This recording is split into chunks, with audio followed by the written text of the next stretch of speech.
BJP অ্যাডমিনিস্ট্রেশনকে একটা political handle হিসাবে use করছে এবং ইডি সিবিআই মারফত ইচ্ছাকৃতভাবে তৃণমূল নেতাদের হেনস্থা করার চেষ্টা করছে। আমি এই পয়েন্টটা আপনাকে একটু অ্যাড অন করতে বলব। দেখুন, এই রাজ্যে যারা গ্রেপ্তার হয়েছে ইডির দ্বারা, তাদের বা সিবিআই দ্বারা, তাদের নিজের এলাকায় জানতো। আমি তো উল্টো বলবো, বহু মানুষ আছে। আমি এক তৃণমূল নেতাকে বলেছিলাম বলে তিনি খেপে গেছিলেন, আমি তার নাম নিচ্ছি না, আমি নাম না নিয়ে বলছি। আমাকে তার এলাকার লোক বলেছেন যে তিনি একসময় রেল স্টেশনের বাইরে দাঁড়িয়ে এগরোল, লিটারেলি ওই বড় তাওয়া থাকে তাতে এগরোল ভাজতেন। এখন তিনি বিভিন্ন নিজের জন্মদিনে শিল্পী দিয়ে প্রোগ্রাম করেন, জানি না ওনার জন্মদিন মানে উনি জন্মে কি পৃথিবীর উপকার করেছেন। বিদেশ থেকে ফুটবলার নিয়ে আসেন, হ্যাঁ, বড় পুজো করেন।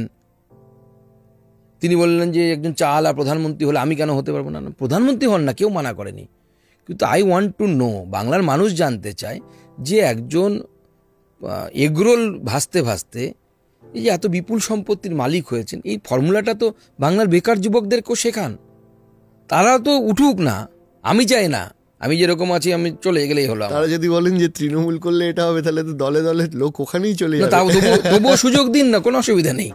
আমি বলবো তৃণমূল যারা করে, গরিব ছেলেগুলো ওই ভোটের সময় কিছু টাকা পাবে বলে ভোট লুট করতে যায়, হ্যাঁ, কখনো পুলিশ সিআরপিএফ গুলি চালিয়ে দিল, হয়তো কিছু হয়ে গেল, কেউ হয়তো বর্ডারে গিয়ে গরু পাচার করছে তৃণমূলের লোকেরা, কেন দরকার? সবাই সেই মন্ত্রীর মতো বা সেই নেতার মতো শিখুক না কিভাবে হয়, সমাজসেবা করে কিভাবে কোটিপতি হওয়া যায়। আমার বক্তব্য এখানে, যারা তৃণমূলের লোকেরা, পার্থ চট্টোপাধ্যায় গ্রেপ্তার হয়েছে, আমাদের প্রাক্তন শিক্ষামন্ত্রী, প্রাক্তন শিল্পমন্ত্রী, 51 কোটি টাকাটা কি আমার গিয়ে রেখে আসা?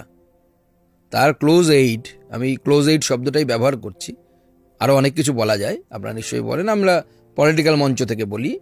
তো তার বাড়ির খাটের তলা থেকে 51 কোটি, ভাবতে পারেন? আমি জীবনে এখনো পর্যন্ত 1 কোটি টাকা একসাথে দেখিনি, আমি এখনো দেখিনি। আমার বাড়ির সবাই চাকরি করে, আমার বাবা চাকরি করতেন, রিটায়ার করেছে, আমার মা চাকরি করতেন, রিটায়ার করেছেন, আমার স্ত্রী চাকরি করেন, আমি চাকরি করি, এবং চাকরি আমি সিপিএম এর সময় চাকরি পেয়েছি, তৃণমূলের সময় চাকরি পেয়েছি। কেউ বলতে পারে যে পলিটিক্যাল পেট্রোনেজের ফলে চাকরি পেয়েছি। তো একটা 51 কোটি টাকা আমরা ভাবতেও অবাক লাগে। মানে আমার হয়তো সব, আমার বাবা মা, আমার সমস্ত রোজগার যদি আমরা জোগাড়, আমরা খুব হাম্বল ব্যাকগ্রাউন্ড থেকে উঠে আসা, এখন হয়তো আমাদের চাকরি সূত্রে সবার সচ্ছল পরিবার, আমার সচ্ছল পরিবার, কিন্তু একটা সময় গেছে আমার বাবা আমার মা ঠিকমতো খেতে পাননি যতদিন না তারা নিজেদের পায়ে দাঁড়িয়েছেন। জমিতে কাজ করা থেকে শুরু করে, ইভেন আমার লাইফ, যদি আমার লাইফ শুরু হয়েছিল একটা অচপাড়া গ্রামে। আমরা রাধিকাপুর বলে একটা এক্সপ্রেস চলে, ওই রাধিকাপুর, যেটা করে আমরা বালুরঘাট যাই, বালুরঘাট না, এখন রায়গঞ্জ জানো, রায়গঞ্জ যাই, হ্যাঁ, সেই রাধিকাপুর বলে যে গ্রাম, আচ্ছা, রাধিকাপুর গ্রামের পরে হচ্ছে স্টেশন, স্টেশনের পরে 10 পা হাঁটলে হচ্ছে বাংলাদেশ। ওই গ্রামে আমার ছোটবেলা কেটেছে। মাটির বাড়ি, তার উপরে খড় বা বিচলি অর্থাৎ রাইস স্ট্র, তার চাল, আর আমরা জল খেতাম হচ্ছে পাশেই টাউন নদী, ওই টাউন নদীর জল খাওয়া, ওটাই ড্রিঙ্কিং ওয়াটার, ওটাই বাথ করার, মানে স্নান করার ওয়াটার, ওটাই কুকিং ওয়াটার। সেখান থেকে শুরু করেছিলাম। আর তো স্বাভাবিকভাবে মানুষ সময়ের সাথে সাথে উন্নতি হবে, এটাতে অস্বাভাবিক কিছু না, কিন্তু আপনি এই ধরনের জায়গায় পৌঁছে যাবেন, এক একজন নেতা ছেলে মেয়ের বিয়ে দিচ্ছে, মানে ভাবলে অবাক লাগে। জন্মদিন হচ্ছে, অমুক হচ্ছে, আমারও তো মেয়ের জন্মদিন হয়, জানতে পারেন, মিডিয়াও জানতে পারবে না কবে আমার মেয়ের জন্মদিন কিভাবে পালন হচ্ছে।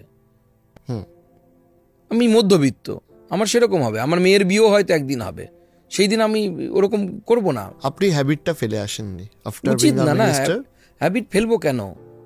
এক্স্যাক্টলি, এই হ্যাবিট আমার যেটা বেসিক জায়গা, আমি একজন middle class family, middle class Bangali, আমার স্ত্রী আছে, আমার মা আছে, আমার বাবা মা আছে, আমি মাঝে মাঝে আমার মাকে নিয়ে, যেরকম বাঙালি আর 5টা ছেলে করে, আমি কখনো চিকিৎসার জন্য হায়দ্রাবাদ যাই, আমার স্ত্রীকে মেয়েদেরকে নিয়ে বছরে একবার, সম্ভব হলে 2বার আমি কোথাও না কোথাও 2 দিনের জন্য হলেও যাই ঘুরতে, একদম। আর 5টা মাছ ভাত খাওয়া বাঙালি যেরকম হয়, আমিও সেরকম। আমি তো সেই সমাজ থেকে উঠে আসা, আমি আলাদা হব কি করে? এক্স্যাক্টলি। এটা তো তৃণমূল গেল, বাংলার আরেকটি দল রয়েছে, যদিও পার্সেন্টেজ অফ পলিটিক্যাল মানে ভোটের ক্ষেত্রে ওরা বেশ কিছুটা পিছিয়ে, তথাপি প্রশ্নটা এড়িয়ে যাওয়া যায় না। সেটা হচ্ছে, একজন বিজেপির নেতা হিসাবে বা নেতৃত্বস্থানীয় মানুষ হিসাবে আপনার কি মনে হয় যে সিপিএমকে বা বামপন্থীদের, সো কল সিপিএম না বলে বলা ভালো, যে বামপন্থীদের নিয়ে বিজেপির মতটা কি?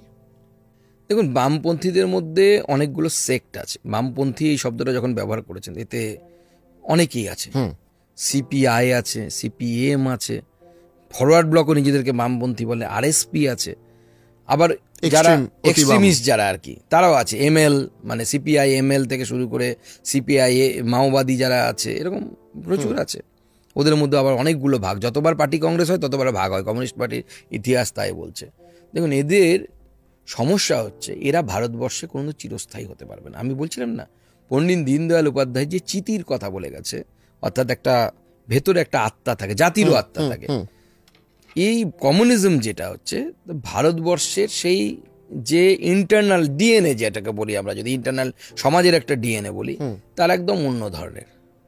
উদাহরণস্বরূপ আমি দেখিয়ে দিচ্ছি, 34 বছর বামফ্রন্ট এখানে থেকেছেন, কিন্তু প্রত্যেক কলেজে এসএফআই পুজো করতো, সরস্বতী পুজো করতো, এসএফআই এর স্টুডেন্ট ইউনিট করতো, এসএফআই এর নামে করতো না। কিন্তু but they are communist, they should not believe in the existence of god.